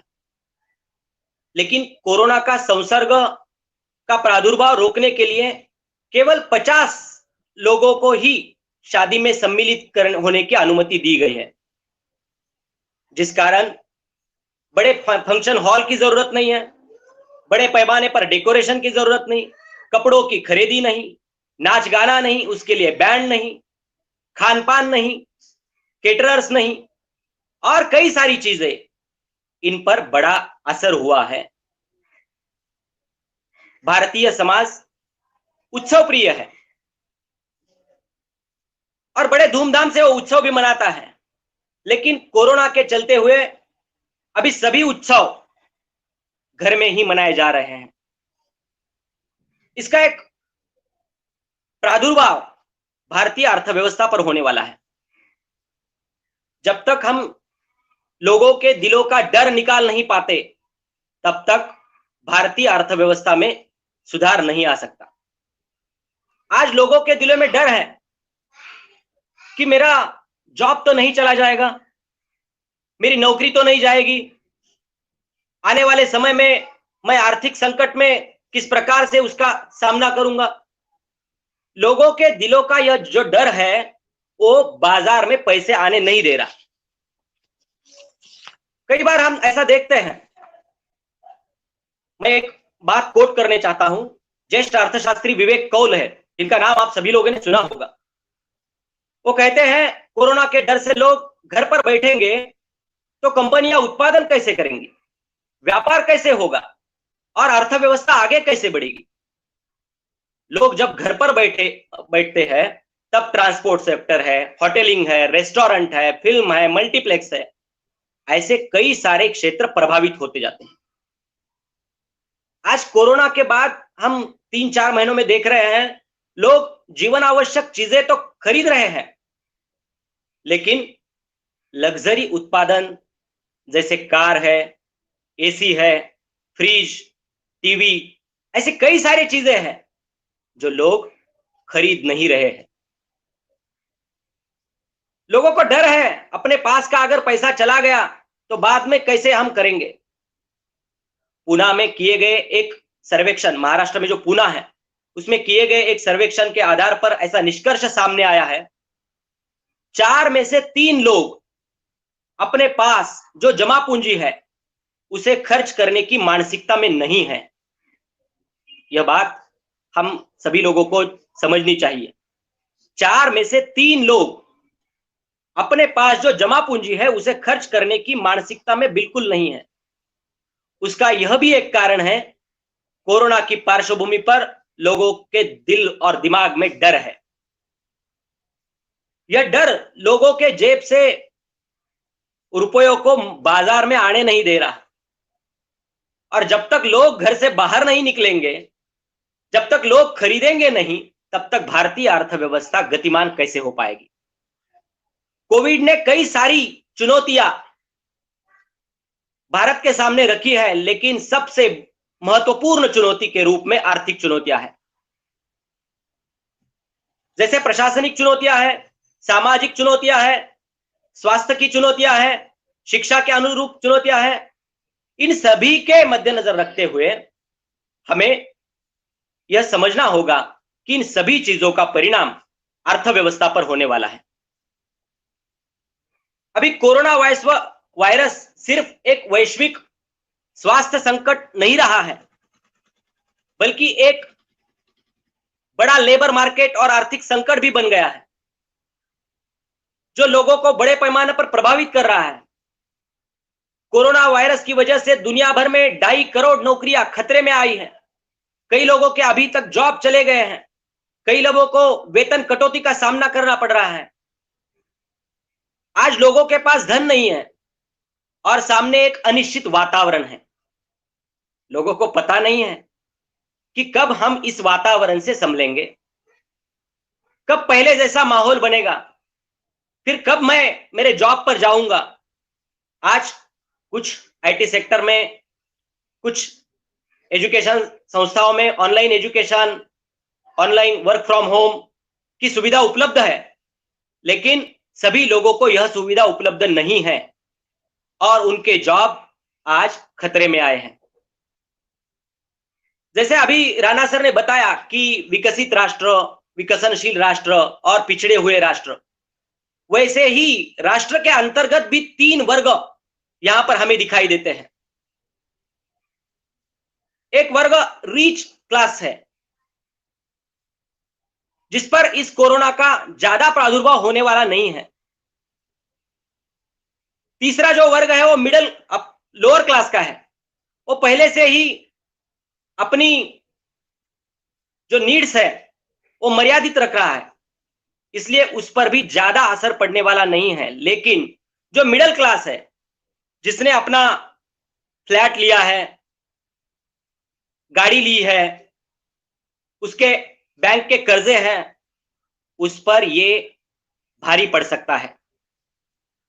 अभी सरकार तो कह रही है कि हमें किसी को भी नौकरी से निकालना नहीं है, लेकिन ये ज्यादा देर तक चलने वाला नहीं है, क्योंकि एक और उत्पादन की कमी है, दूसरी ओर लोगों को पता नहीं कि भाई हम कब ये अच्छी तरह से हमारा कारखाना शुरू होगा, कब ये बिक्री होगी। इसलिए कई सारे आर्थिक चुनौतियां अभी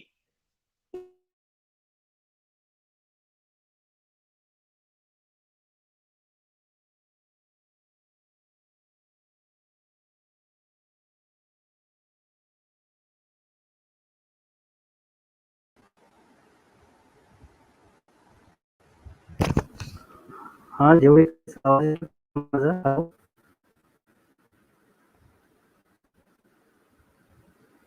hello Jewalikar sir.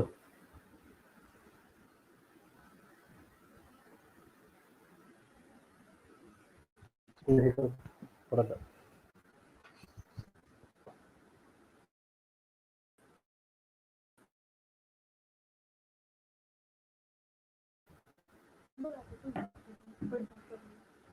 Hello sir, Jewalikar sir.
हाँ सर, आवाज येतोय?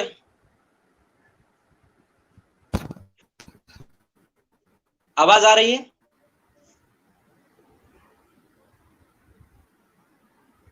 हेलो, हाँ सर, आ रहा है, आवाज येते बोला सर. येतोय ना?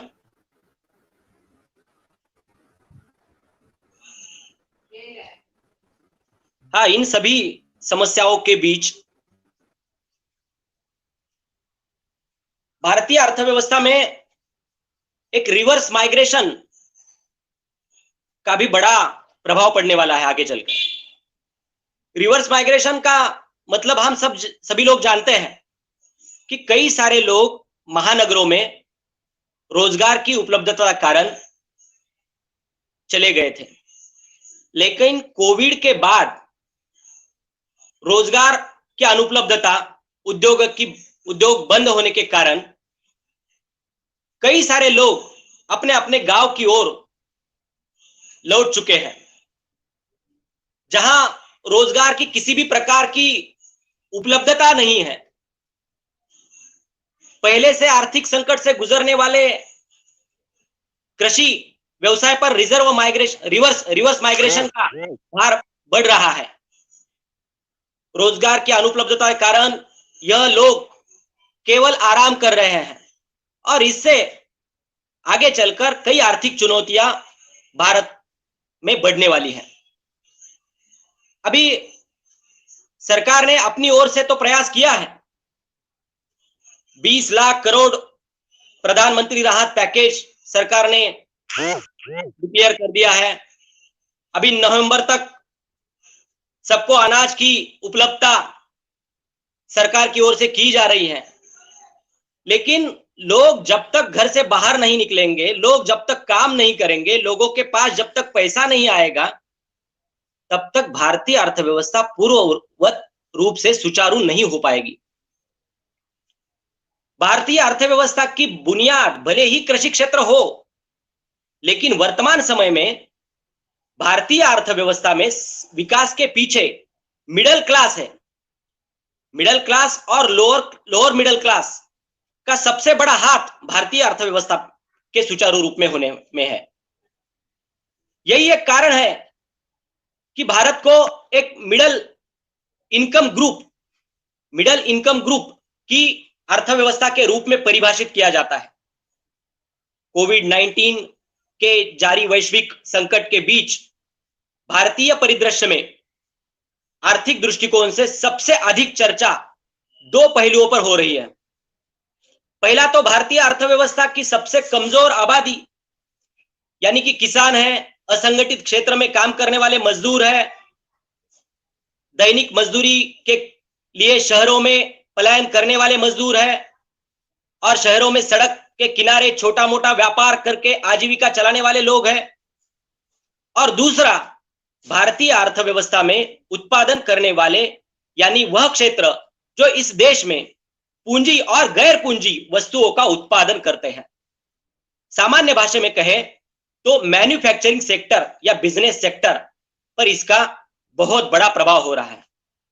कई लोगों को ऐसा लगता होगा कि इन प्राइवेट सेक्टर से सरकार का क्या सहसंबंध है, लेकिन मैं आप सभी लोगों को यह बताना चाहता हूं कि अगर प्राइवेट सेक्टर में मंदी आती है, प्राइवेट सेक्टर में गिरावट आती है, तो उसका सीधा असर हमारे जीएसटी पर और जीएसटी का असर भारतीय तिजोरी पर, भारतीय खजानों पर पड़ने वाला है। इस पर हमें ध्यान देने की जरूरत है। दिनों दिन हमारा जीडीपी लो होता जा रहा है। कोविड-19 से पहले भी भारतीय अर्थव्यवस्था में कई प्रकार से सुस्ती आई थी। 2019-20 का ही हम देखें तो 5% से कम हमारा जीडीपी था, जो आज पिछले 4 महीने से अर्थव्यवस्था ठप है। बिल्कुल हम अगर देखें तो 4 महीने से कुछ भी नहीं हो रहा है। एक और भारतीय अर्थव्यवस्था पहले से ही कई मायनों में उतार चढ़ाव झेल रही थी और दूसरी तरफ ये कोविड के आने के कारण सरकार का स्वास्थ्य विषयक खर्च बढ़ रहा है और दूसरी ओर विकास के कोई काम अभी सरकार कर नहीं पा रही है। जिस प्रकार प्राइवेट कंपनियां अपने नौकरों को कंपनी से निकालने की बात कर रही है, उनके वेतन कटौती की बात कर रही है, उसी प्रकार सरकार भी अब इन सरकारी कर्मचारियों के वेतन को लेकर परेशान है। अगर हम जिक्र करते हैं महाराष्ट्र की, तो महाराष्ट्र में जो वित्त मंत्री है उनका एक बयान है।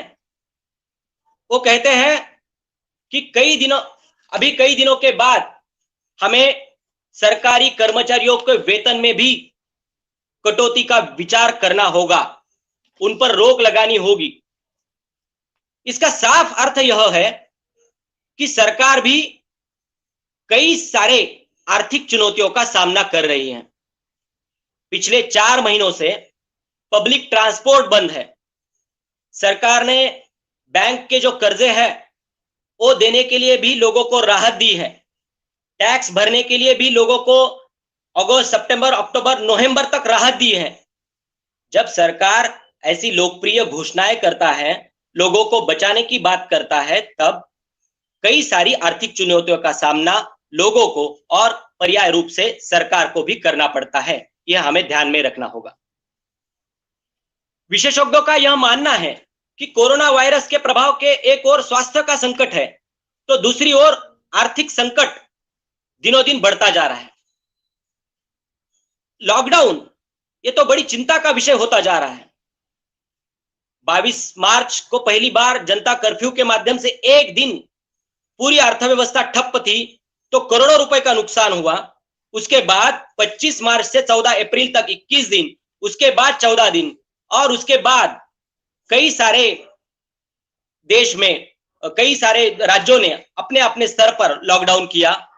और आज भी हम देख रहे हैं कि केंद्र सरकार एक और कहता है कि मोदी जी यहां पर कहते हैं कि हम लॉकडाउन अभी नहीं करेंगे, राज्य कहता है कि हम लॉकडाउन नहीं करेंगे, लेकिन कई जिला स्तर पर जिलाधिकारियों के माध्यम से लोकल लेवल पर यहां पर संचार मंदी का आदेश लागू किया गया है, लॉकडाउन किया गया है। इससे अर्थव्यवस्था बड़ी तेजी से प्रभावित हो रही है। अभी लातूर डिस्ट्रिक्ट में आज से 30 तारीख तक, 15 से 30 तारीख तक फिर एक बार लॉकडाउन कर दिया है।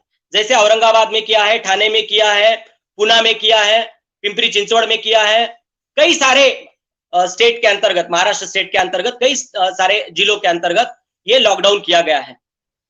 जब लॉकडाउन किया जाता है तब उसका सीधा असर अर्थव्यवस्था पर पड़ता है। एक और हम लोगों को घर बैठने को कह रहे हैं, तो दूसरी ओर हमें यह भी सोचना होगा कि अगर लोग घर में बैठे रहेंगे तो उनके पास पैसा कहां से आएगा। अगर लोगों के पास पैसा नहीं आएगा तो लोग सामानों की खरीदी कैसे करेंगे। अगर लोग सामान की खरीदी नहीं करेंगे तो अर्थव्यवस्था पूर्ववत सुचारू रूप से कैसे कार्यान्वित होगी। इन सभी चीजों को मद्देनजर रखते हुए मैं एक चीज आपको बताना चाहता हूं कि देश के जाने माने उद्योगपति राजीव बजाज ने कहा कि कोरोना संकट से निपटने के संदर्भ में भारत ने पश्चिमी देशों की ओर देखा, जैसे अभी राणा सर ने भी कहा, और कठिन लॉकडाउन लगाने का प्रयास किया, जिससे न तो कोरोना का संक्रमण का प्रसार रुक सका और न तो अर्थव्यवस्था सुचारू रूप से चल पाई, बल्कि अर्थव्यवस्था तबाह हो गई।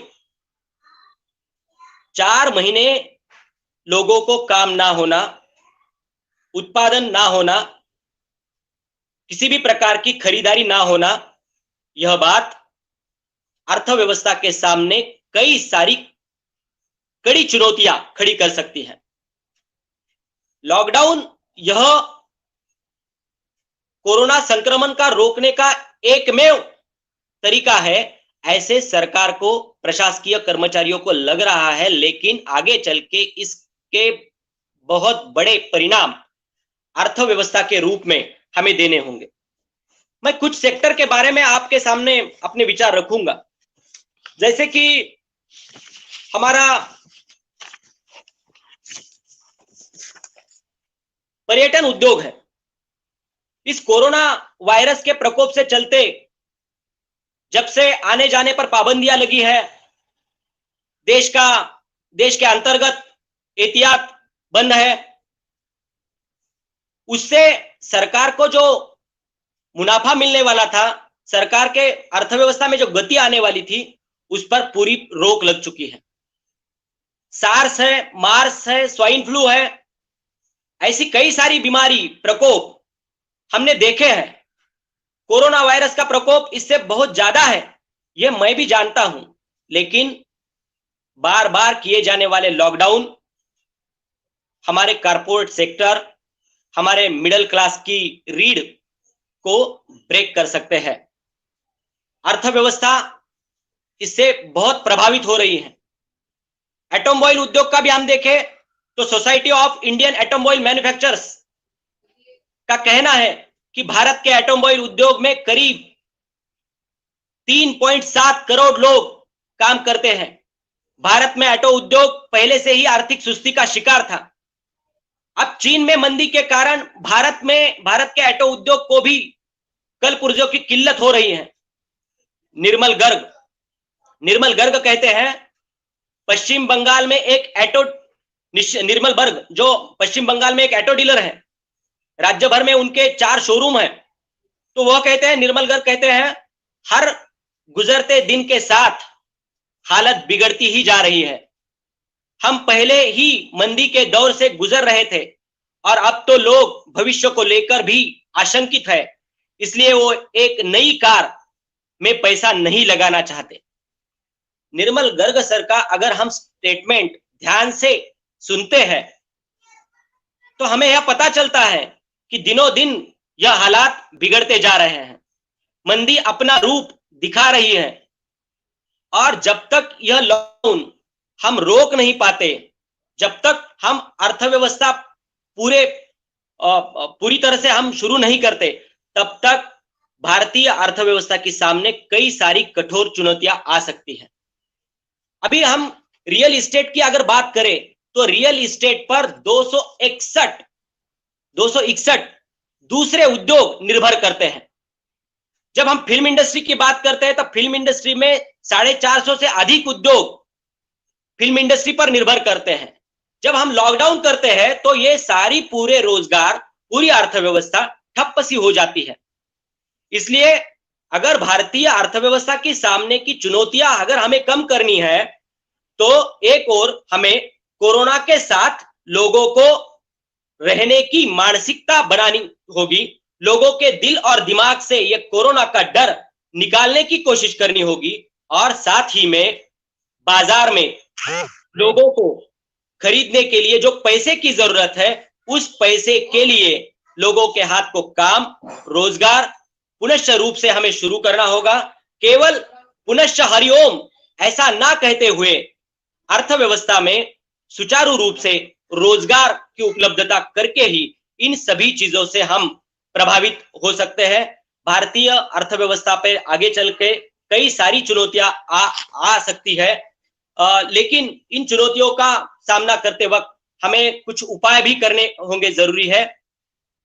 पिछले कई दिनों में कोविड आने से पहले भी और आज भी हम कृषि क्षेत्र की ओर उतनी अच्छी तरह से नहीं देखते, दुर्लक्षित क्षेत्र के की तरह हम कृषि को देखते हैं। लेकिन आगे चल के हमें कृषि क्षेत्र में सुधार लाने की जरूरत है, ताकि ऐसे अगर कुछ उद्योगों पर संकट आता है तो हम कृषि के आधार पर अपना जीवन सुचारू रूप से कर सकते हैं, अर्थव्यवस्था को भी सुचारू रख सकते हैं। दूसरी बात यह है कि स्थानीय स्तर पर अस्थायी रोजगार सृजन कार्यक्रमों पर भी ध्यान देना होगा।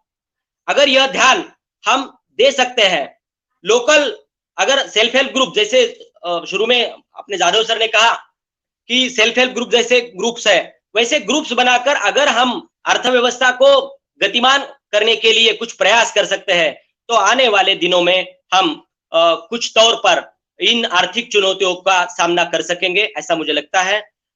इसी शब्दों के साथ मैं अपनी वाणी को विराम देता हूं। आप सभी ने मुझे सुना, आपने मुझे इसका आपके सामने अपने विचार रखने का मौका दिया, इसके लिए बहुत बहुत धन्यवाद व्यक्त करता हूं और रुकता हूं। धन्यवाद।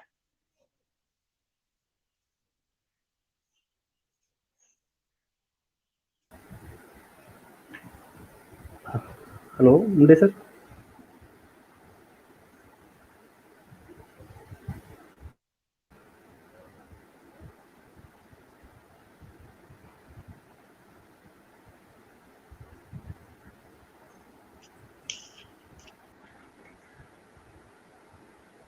धन्यवाद सर। जेवड़ेकर सर ने बहुत विस्तृत रूप से कोविड-19 के हमारे इंडियन इकोनॉमी पे क्या असर होने वाले हैं, उसके लिए कौन-कौन से उपाय करने चाहिए, इस बारे में विस्तृत रूप से जानकारी दी।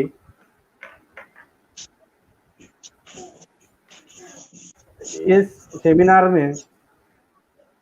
के आयोजन में हमारे arts commerce science college Dharu संस्था के शीर्षस्थ व्यवस्थापन मंडल के सदस्य अध्यक्ष माननीय प्रकाश दादा सोलंके साहब, विधायक माजलगांव मतदार संघ तथा भूतपूर्व मंत्री महाराष्ट्र शासन और अध्यक्ष मराठवाड़ा शिक्षण प्रसारक मंडल औरंगाबाद, इन्होंने इस वेबिनार के आयोजन के लिए हमको उत्साह बढ़ाया।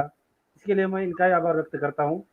हमारे संस्था के सेक्रेटरी माननीय सतीश जी चौहान साहब, सरचिटनीस मराठवाड़ा शिक्षण प्रसारक मंडल तथा विधायक पदवीधर मतदार संघ औरंगाबाद, इनका भी सहकार्य इस सेमिनार के लिए मिला, इसलिए इनका भी आभार मैं व्यक्त करता हूँ। हमारे कॉलेज डेवलपमेंट काउंसिल के प्रमुख सदस्य तथा बीड जिला परिषद लोकल बोर्ड के बांधकाम और फाइनेंस विभाग के प्रमुख सभापति और हमारे कॉलेज डेवलपमेंट काउंसिल के प्रमुख सदस्य माननीय जयसिंह भैया सोलंके साहब, इन्होंने ही हमें वेबिनार के आयोजन के लिए प्रेरणा दी, उत्साहित किया। इसके लिए मैं इनका ही आभार व्यक्त करता हूँ। हमारे कॉलेज डेवलपमेंट काउंसिल के अन्य सदस्य माननीय लोबाजी चौहान साहब, माननीय अजय सिंह दिक्कत साहब, माननीय ईना जाधव साहब, माननीय डॉक्टर राम सिंगारे साहब, माननीय मुकुंद सावंत सर, और इस वेबिनार के आयोजन के लिए जो अन्य काम है उसके लिए हमारे प्राचार्य साहब, जिनका हमें हर वक्त एक फुल सपोर्ट रहता है कि आप आयोजन कीजिए। इस वेबिनार के आयोजन के लिए हमारे महाविद्यालय के प्राचार्य डॉक्टर शिवदास सिरसाट सर, इन्होंने हमको सहकार्य किया, इसलिए मैं इनका ही आभार व्यक्त करता हूँ। हमारे महाविद्यालय के उप प्राचार्य डॉक्टर माननीय जोगड़े सर, इन्होंने हमको सेमिनार के आयोजन के लिए सहकार्य किया, इसका भी सहाय करता हूँ। उसके बाद गंजेवार सर, हमारे महाविद्यालय के IQAC कोऑर्डिनेटर और इंग्लिश विभाग के विभागाध्यक्ष, इनका ही सहकार्य मिला, इनका ही मैं अंत में आभार व्यक्त करता हूँ। और सबसे महत्वपूर्ण बात, सेमिनार के लिए जो है रिसोर्स पर्सन तो मिलते हैं, रिसोर्स पर्सन ने बहुत अच्छे तरीके से अपने विचार रखे। रिसोर्स पर्सन ने हम एक बार फ़ोन किया तो उन्होंने हाँ भर दी और हमारे निमंत्रण को स्वीकार किया। इसके लिए सर का ही, रिसोर्स पर्सन सबका मैं आभार व्यक्त करता हूँ।